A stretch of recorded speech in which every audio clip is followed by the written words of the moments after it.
Assalamualaikum warahmatullahi wabarakatuh. Baik, saya di sini akan menjelaskan mengenai berbagai materi analisis laporan keuangan. Namun sebelum itu, perkenalkan nama saya Firdaus Al-Maulidiah dengan NIM 2307211109192. Baik, poin yang pertama saya akan menjelaskan tentang laporan keuangan. Apa itu laporan keuangan? Laporan keuangan adalah dokumen yang berisi catatan keuangan dalam periode tertentu seperti transaksi dan kas. Laporan keuangan merupakan hasil dari pencatatan akuntansi yang merinci aktivitas dan kesehatan keuangan perusahaan. Laporan keuangan memiliki beberapa fungsi, diantaranya memberikan gambaran kinerja keuangan perusahaan kepada pemangku kepentingan seperti pemilik, investor, karyawan, dan kreditor. Yang kedua yaitu membantu dalam mengevaluasi kinerja perusahaan. Yang ketiga yaitu membantu dalam memahami posisi keuangan perusahaan. Dan yang keempat yaitu membantu dalam merencanakan masa depan perusahaan. Laporan keuangan biasanya dibuat ketika periode akuntansi perusahaan berakhir.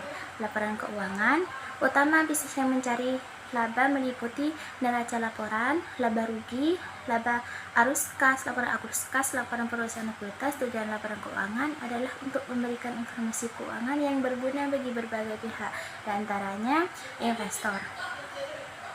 Investor saat ini dan potensial dapat menggunakan informasi keuangan dalam laporan untuk membuat keputusan tentang penyediaan sumber daya. Pemberi pinjaman dan kreditor. Pemberi pinjaman dan kreditor dapat menggunakan informasi keuangan dalam laporan untuk mengetahui kemampuan perusahaan dalam membayar utang dan bunga secara tepat waktu. Pemerintah. Sedangkan yang ketiga itu pemerintah. Pemerintah dapat menggunakan informasi keuangan dalam laporan untuk menagih perusahaan yang memiliki kewajiban pajak yang harus dibayar. Yang keempat itu pemasok. Pemasok dapat menggunakan informasi keuangan dalam laporan untuk memahami kemampuan perusahaan dalam membayar utang jangka pendek. Tujuan laporan keuangan adalah untuk memberikan informasi keuangan yang berguna bagi berbagai pihak, diantaranya yaitu investor. Investor di sini saat ini dapat menggunakan informasi keuangan dalam laporan untuk membuat keputusan tentang penyediaan sumber daya. Nah, yang kedua itu pemberi pinjaman dan kreditor.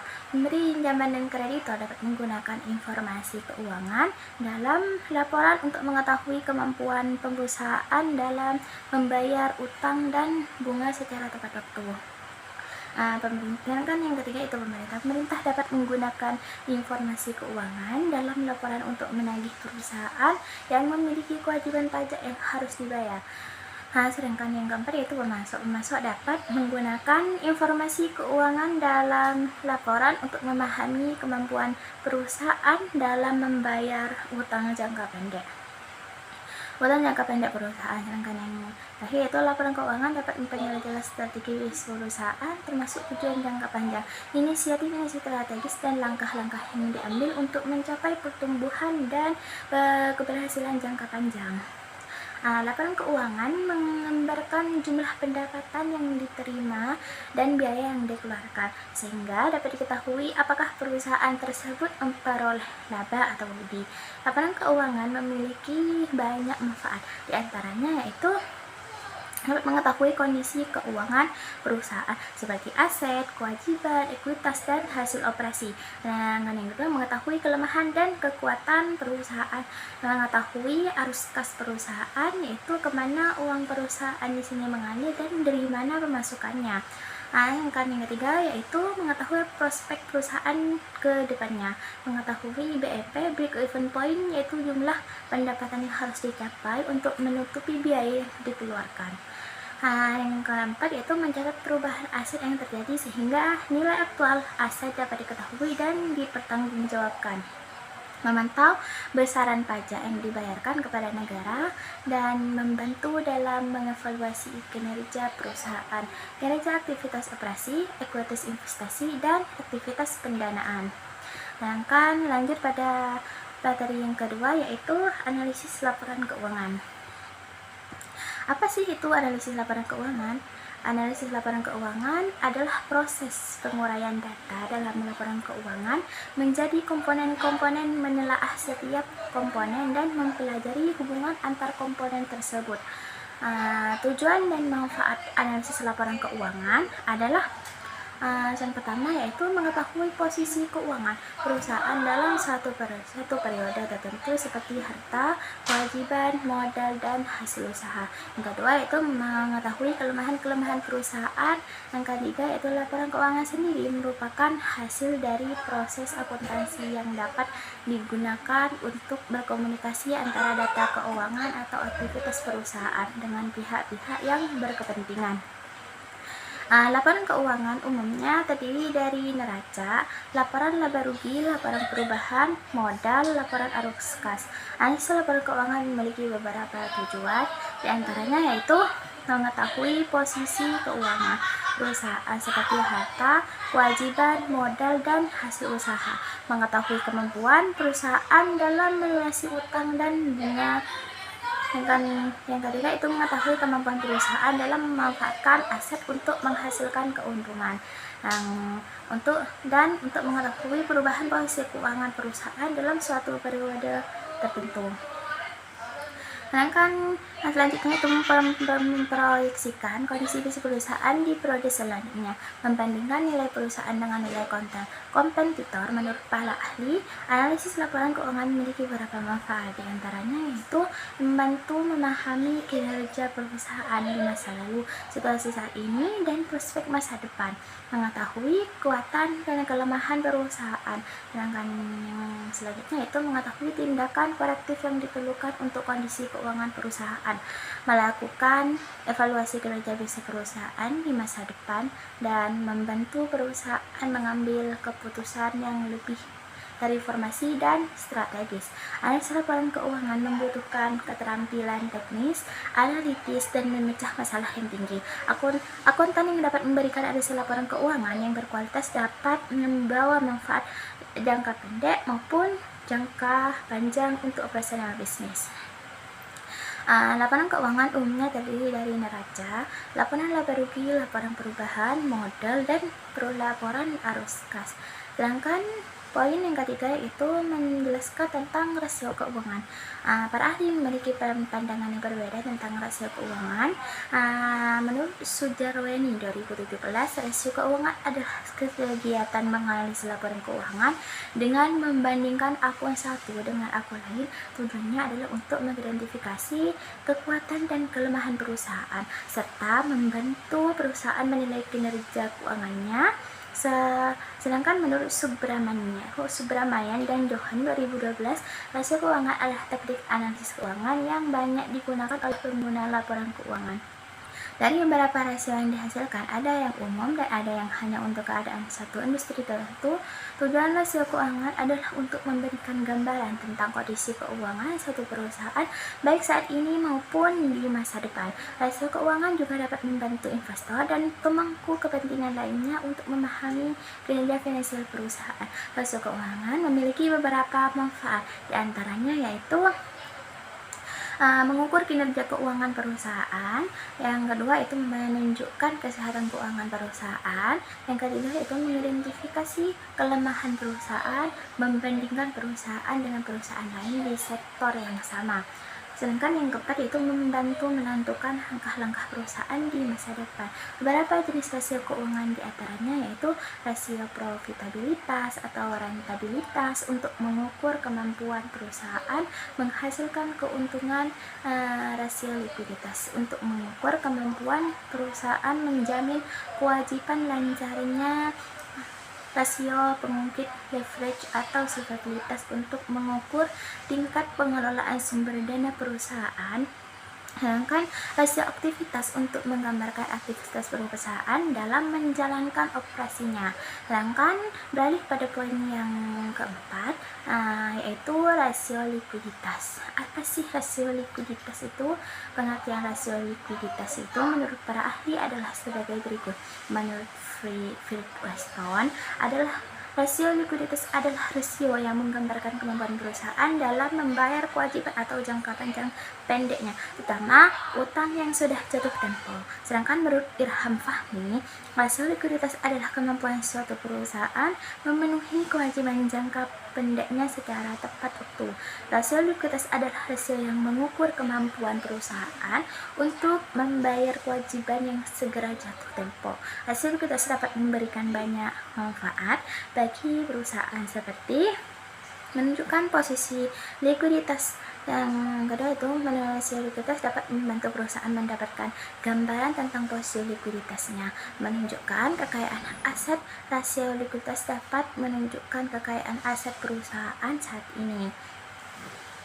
Menunjukkan kemampuan melunasi hutang. Rasio likuiditas dapat menunjukkan beberapa banyak hutang yang dapat dilunasi dengan uang yang ada.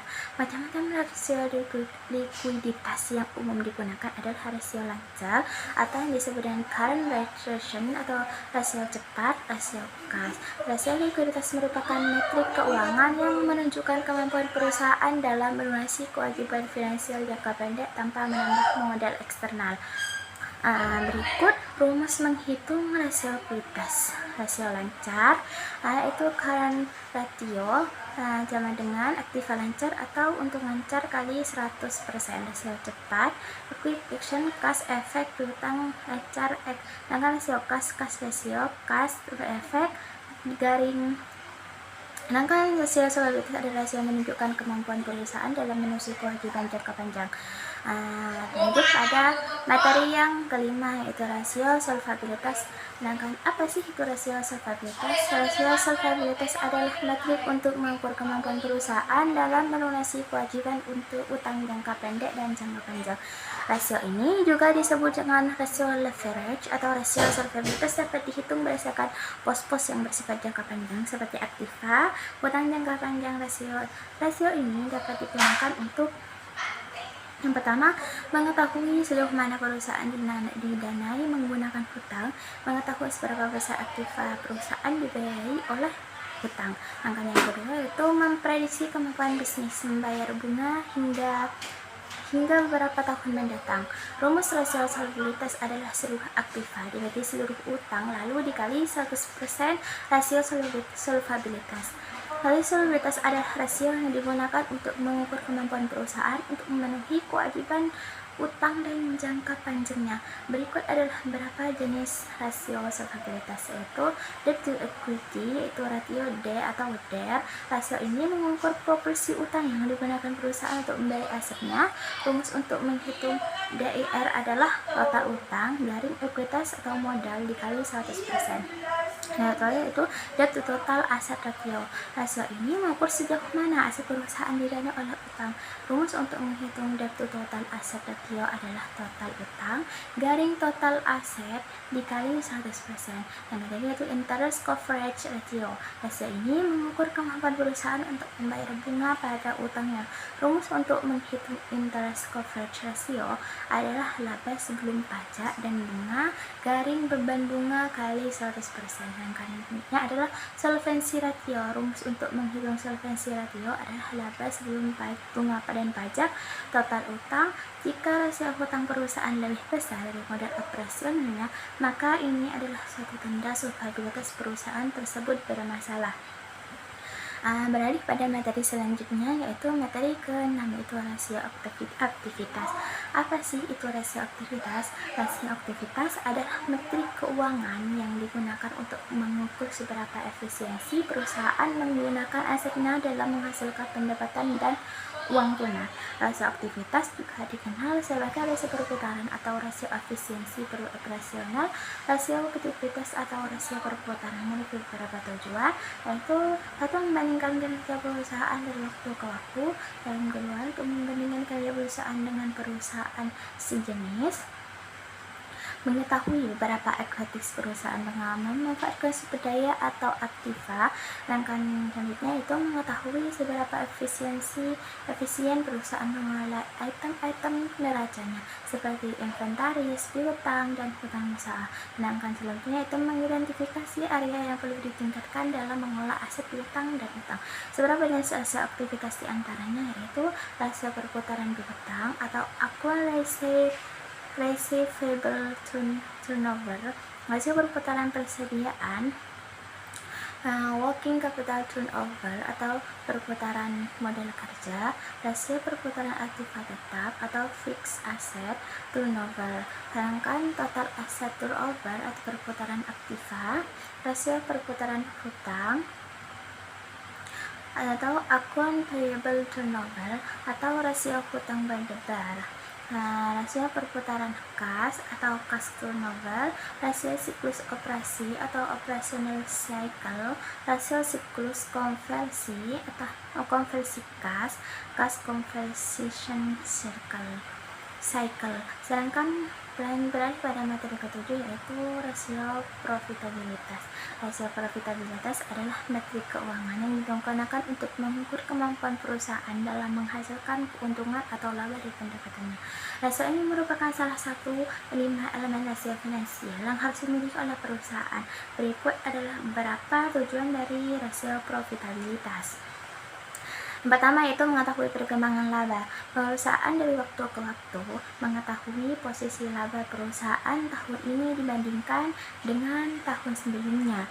Mengetahui kemampuan perusahaan untuk membandingkan modal, untuk mengembangkan modal, dan mengetahui laba bersih perusahaan setelah mengurangi pajak.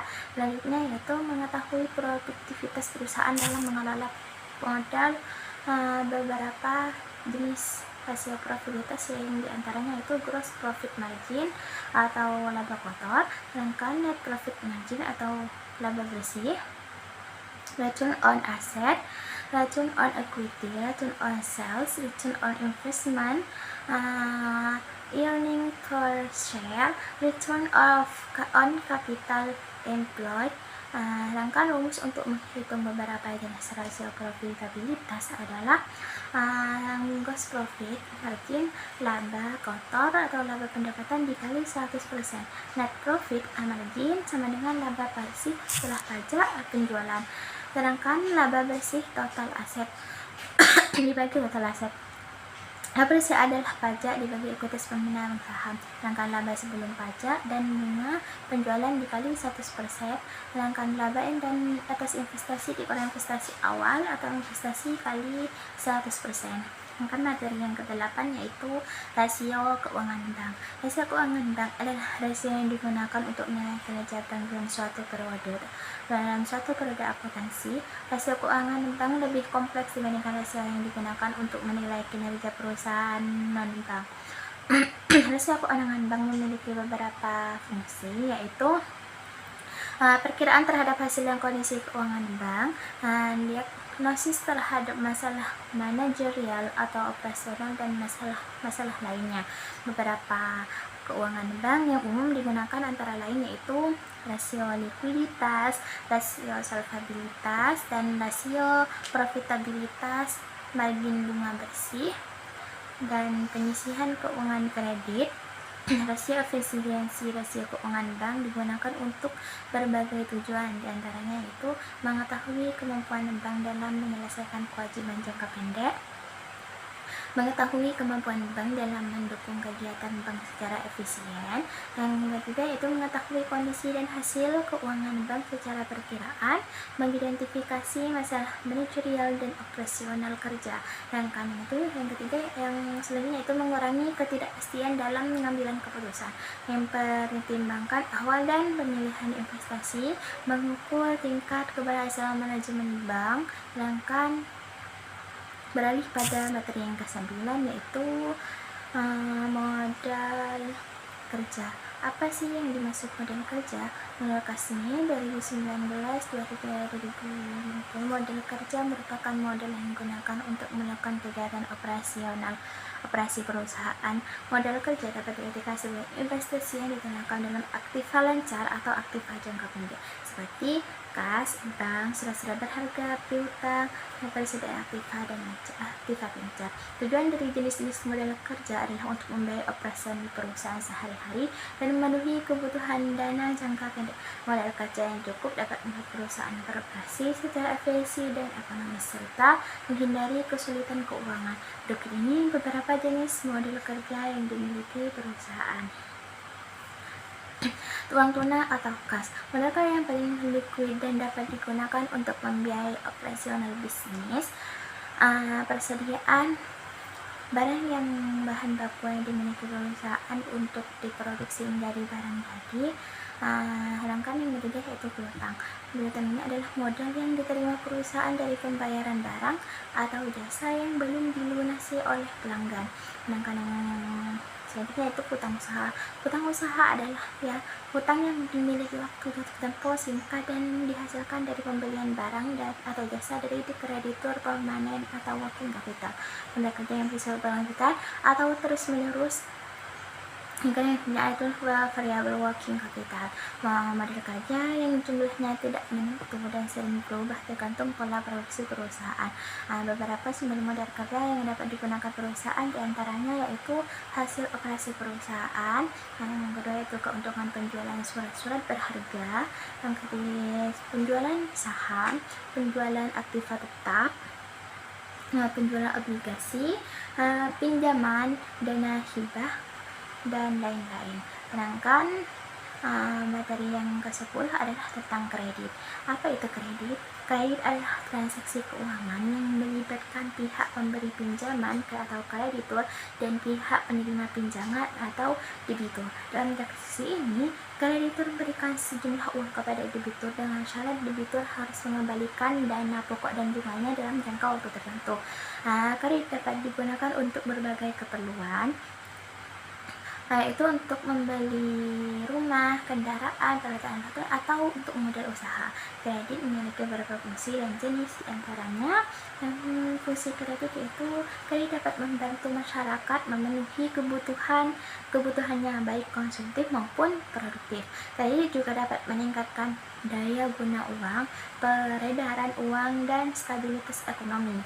Sedangkan jenis kredit dapat dibedakan berdasarkan jenisnya, yaitu seperti kredit bergulir, angsuran, dan kredit terbuka. Kredit juga dapat dibedakan berdasarkan jangka waktunya seperti kredit jangka pendek, jangka menengah, dan jangka panjang. Jenis kredit berdasarkan kebutuhan, kredit dapat dibedakan berdasarkan kebutuhannya seperti kredit konsumtif dan kredit produktif. Kredit konsumtif dapat digunakan untuk memenuhi kebutuhan sehari-hari seperti membeli rumah, kendaraan, atau barang elektronik.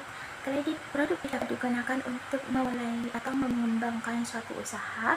Jenis kredit ini berkecuali itu kredit dapat diberikan berdasarkan tujuannya itu seperti investasi dan kredit modal dan kredit kerja. Kredit investasi biasanya digunakan untuk keperluan atau pembangunan proyek atau baru dan juga untuk keperluan rehabilitas.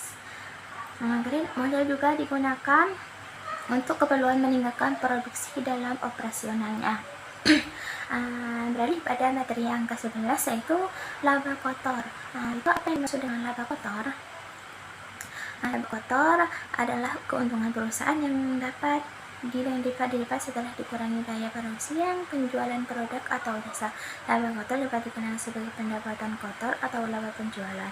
Laba kotor dapat dihitung dengan mengurangi biaya barang yang terjual atau COGS dari total penjualan. Laba kotor merupakan ukuran profitabilitas sebelum memperhitungkan biaya operasional dan non-operasional lainnya. Laba kotor berbeda dengan laba bersih. Laba bersih dihitung dengan mengurangi sebuah biaya operasional dari laba kotor. Sedangkan laba kotor biasanya terkalkulasi pada periode akhir dan digunakan untuk menutupi biaya operasional seperti biaya administrasi, biaya produksi, dan biaya pemasaran. Tujuan dari laba kotor untuk mengetahui kondisi keuangan dan keuntungan yang dihasilkan oleh bisnis. Laba kotor juga dapat digunakan sebagai dasar untuk menghitungkan keuntungan bersih. Berikut adalah beberapa manfaat dari analisis laba kotor. Yang diantaranya itu mengetahui penyebab naik dan turunnya harga jual. Yang kedua itu mengetahui penyebab atau turunnya harga pokok penjualan. Yang ketiga itu sebagai bentuk pertanggungjawaban sebagian penjualan dan produksi. Yang selanjutnya itu sebagai alat ukur untuk menilai kinerja manajemen, bahan untuk menentukan kebijakan manajemen ke depan, dan lain sebagainya. Lanjut pada materi yang terakhir, yaitu materi ke-12, itu analisis break even point. Apa itu analisis break even point? Analisis break even point atau BIP adalah cara untuk mengetahui volume penjualan minimum agar suatu usaha tidak mengalami kerugian dan juga belum memperoleh laba. BIP juga disebut sebagai titik impas. Analisis BIP dilakukan dengan membandingkan pendapatan penjualan dengan biaya tetap untuk menjalankan bisnis. Dalam perhitungannya, total perhitungan dan kerugian berada dalam posisi nol. Break even point atau titik pulang pokok memiliki banyak manfaat. Di antaranya yaitu mengetahui jumlah minimum penjualan yang harus dicapai agar perusahaan tidak merugi. Yang kedua itu mengetahui total biaya produksi mulai dari biaya tetap hingga biaya variabel. Yang ketiga itu mengetahui tingkat harga, profit, dan metrik lainnya yang harus dicapai agar tidak mengalami kerugian. Sedangkan yang selanjutnya itu membantu perusahaan membuat keputusan menaikkan harga produk atau mengurangi manajemen biaya operasional. Ada beberapa jenis break-even atau titik impas, yaitu BIP unit atau menghitung BIP dalam bentuk unit atau jumlah penjualan produk. BIP unit dihitung dengan membagi biaya tetap dengan margin kontribusi per unit produk. BIP satu mata uang menghitung BIP dengan mengalihkan harga jual per unit produk dengan BIP per unit. BIP nilai penjualan jenis BIP yang cukup sering digunakan oleh perusahaan, sedangkan BIP sederhana jenis BIP yang paling dasar dan umum. Sedangkan BIP gabungan itu menghadapi integrasi titik dan di mana total dari semua produk atau layanan sama dengan total biaya produksi dan operasional.